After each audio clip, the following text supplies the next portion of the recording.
76,000 की बहाली की प्रक्रिया समाप्त हो चुकी है। 1,20,000 छात्र वहां पे सेलेक्ट हुए हैं। अब वो जो है अपने अंतिम चरण में है, जो लोग योगदान कर रहे हैं। फिर भी वहां पे कंप्लीट अगर देखा जाए 1,20,000 का नियुक्ति पत्र बांटा गया, जो उसमें से 80 या 88,000 लोग हैं जो कि आवेदन अभी तक दे पाए हैं अपना ज्वाइनिंग को लेकर कि वहां पे ज्वाइन कर रहे हैं। बाकी 30 से या 32,000 जो ऐसे लोग हैं अभी तक क्यों नहीं आए, तो उसके पीछे कारण बताया गया कि बहुत सारे लोग दूर दराज के क्षेत्रों में अपने जॉब कर रहे हैं, तो एनओसी उनको लेना जरूरी है। उसके बाद ऊपर काम चल रहा है उनका। बहुत सारे ऐसे नियोजित शिक्षक हैं जिन्होंने अभी तक अपना जो है एनओसी नहीं लिया है या फिर उस जॉब को नहीं छोड़ा है, तो कैसे ज्वाइन कर सकते हैं। तो इन सभी चीजों के ऊपर मैंने आपको सुबह एक वीडियो बनाया। तो फिलहाल वो तो प्रक्रिया चल रही है, लेकिन वो शिक्षक अब क्यों डर रहे हैं? क्योंकि उन शिक्षकों में कुछ ऐसे शिक्षक भी हैं जिन्होंने एनआईओएस से डीएलएड कर रखा था और वो इन सर्विस नहीं थे। तो अब ये इन सर्विस और फ्रेशर के बारे में क्या अपडेट आया है, क्योंकि आज का ही सुप्रीम कोर्ट का आदेश आ चुका है। सुप्रीम कोर्ट ने ऑर्डर यहाँ पर दे दिया है कि जो इन सर्विस नहीं थे, यानी कि जो फ्रेश हैं, वो एनआईओएस डीएलएड उनका यहाँ पर बेकार होता है। जी हाँ, क्योंकि पहले से ही ये गाइडलाइन में लिखा हुआ है चीजों को कि जो भी एनआईओएस आपका डीएलएड है, जो भी करते हैं, वो इन सर्विस में हो तो ही उनके लिए जो है ये वैलिड माना जाएगा, उनका डिग्री वैलिड माना जाएगा। हाँ सर, मैं बोल रहा था कि जॉब की समस्या हो रखी है। 4 महीने से बहुत सारे इंटरव्यूज दिए हैं पर कहीं सिलेक्शन नहीं हो रहा है। प्लीज देखिए ना, जॉब कब मिलेगी। मोहित जी, मैं देख पा रहा हूँ कि काफी टाइम से आपका समय भारी चल रहा है। अब बस एक, यानी कि आपको सर्विस में होना जरूरी है।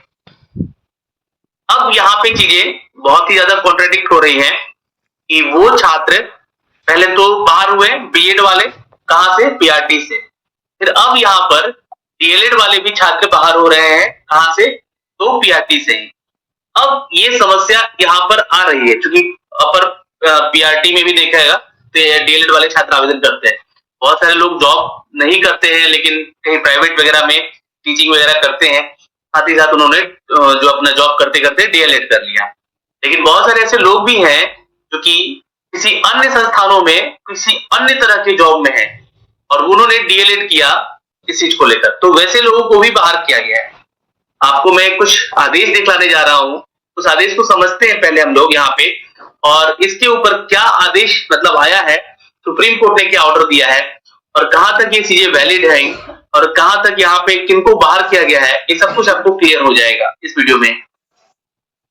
दोस्तों, जो भी छात्र बिहार की परीक्षाओं की तैयारी कर रहा है वो हमारा एप्लीकेशन डाउनलोड कर सकते हैं। वाईटी एजुकेशन का ये एप्लीकेशन है, इनमें आप जाएंगे, ऑनलाइन टेस्ट आप दे सकते हैं अपने मोबाइल पे, ताकि आने वाली परीक्षाओं has totally gived in the not giving effort the stand of NCT.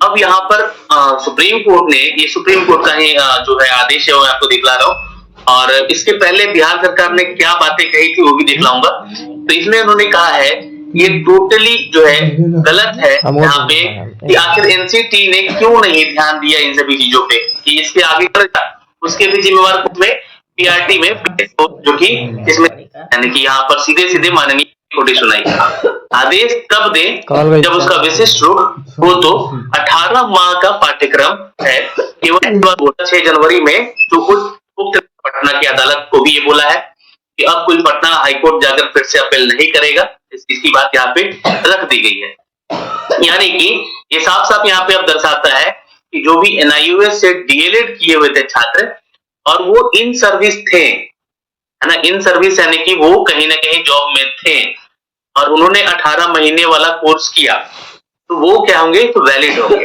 याद रखिएगा। अब यहाँ पर जो है सवाल ये उठता है कि सर जो पहले से, जैसे कि बीपीएससी टीआरई 1 में बहुत सारे स्टूडेंट जो है शामिल थे, क्या उनको भी यहाँ से जो है अब बाहर कर दिया जाएगा? तो उनके ऊपर भी तलवार लटक रही है। ये सारी चीजें तो होनी ही है ना, कि अभी अभी हाल ही में इनका जो है रिक्रूटमेंट हुआ, या जो पहले से जो 6ठे चरण में या 7वें चरण में जो लोगों ने पार्टिसिपेट किया था regarding NIOS DElEd with fresher, है ना, इन सर्विस वालों को तो यहाँ पे अलाउ किया गया है कि 18 महीने का आपका कोर्स है तो चलेगा। तो अगर आप फ्रेशर हैं तो 24 महीने का कोर्स आपको एटलीस्ट डीएलएड का करना ही करना पड़ेगा, चाहे वो किसी भी संस्थान से हो। तो ये चीजें तो हो गई है यहाँ पे। अब थोड़ा सा यहाँ पे ध्यान देते हैं है ना। यहाँ पे जो है बीपीएससी ने जब टीआरई 1 को लेकर अपडेट दिया था तो 18 अक्टूबर को एक नोटिस जारी किया गया था। ये नोटिस देख सकते हैं, विज्ञापन संख्या 26/2023 को लेकर अध्यापक नियुक्ति प्रतियोगिता परीक्षा को लेकर था, जहां पर एनसीटी की गाइडलाइन के अनुसार जो है कक्षा 1 से 5 पढ़ाने वाले विद्यालय अध्यापक ने किसको बाहर किया गया, तो जो बीएड कर रखे छात्र थे उनको बाहर किया गया। और ये जो है इसमें सारी बातें लिखी गई उनको लेकर, लेकिन साथ ही साथ यहाँ पर जो है एक चीज और अपडेट कर दिया गया था। ये बात, यही सारा चीज जो है चल रहा था अभी केस में लेकर, है ना। फिर उसके बाद जो है ये सारा चीज चलने के बाद जो है और यहाँ पे चल रहा था, और उसमें नीचे एक चीज लाइन लिखा गया था कि उक्त के आदेश के अनुपालन शिक्षा विभाग पत्रांक संख्या 9/10/2023 के अनुसार संशोधित किया जाता है कि civil appeal number Devesh Sharma बनाम भारत सरकार और अन्य में माननीय सर्वोच्च न्यायालय पारित द्वारा आदेश अनुपालन करते हुए प्राथमिक विद्यालयों में यानी पीआरटी में मूल कोटि के अध्यापक का परीक्षा फल प्रकाशित करने की कार्रवाई की जाए। ये चीजें आपको उस समय जारी की गई थी, और उसी समय एक लाइन और लिख दिया गया था कि फिर भी यदि इससे संबंधित किसी अन्य मामले में माननीय सर्वोच्च न्यायालय अथवा समकक्ष न्यायालय का अन्यथा आदेश पारित होता है तो उसे हम लोग फलाफल परीक्षा फल में प्रभावित करेंगे।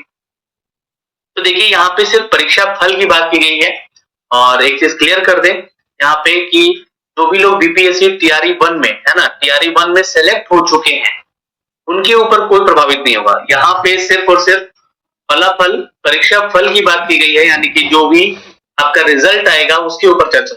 अब इनकी ज्वाइनिंग हो चुकी है, इस चीज को लेकर इनके ऊपर कोई भी चीजें प्रभावित नहीं होंगी, या फिर जो छठे चरण या 7वें चरण की प्रक्रिया में शामिल थे वैसे अभ्यर्थियों पे ऐसा कोई भी सामने मामला नहीं आएगा। बट यहाँ पर ध्यान में रखिएगा जो फ्रेश कैंडिडेट हैं वो उन पे ये चीजें लागू होंगी, जैसे कि बीपीएससी टीआरई 2 पे ये परीक्षा भी हो रही है, इसमें बदलाव किए जा सकते हैं। वैसे शिक्षक जो कि एनआईयूएस से प्रशिक्षित हुए थे और बहाल हो चुके हैं उनको घबराने की कोई जरूरत नहीं है। यह न्यायाधीश पूर्व से बहाल हो चुके शिक्षकों पर लागू नहीं होता है, लेकिन भविष्य में एनआईयूएस से जो भी प्रशिक्षित शिक्षकों की बहाली संभव नहीं है। ध्यान रखिएगा, आगे चलकर एनआईयूएस के जरिए आप अगर यहाँ प्रशिक्षित होते हैं यानी कि डीएलएड करते हैं तो ये संभव नहीं होगा, इसमें आपको पार्टिसिपेट करना।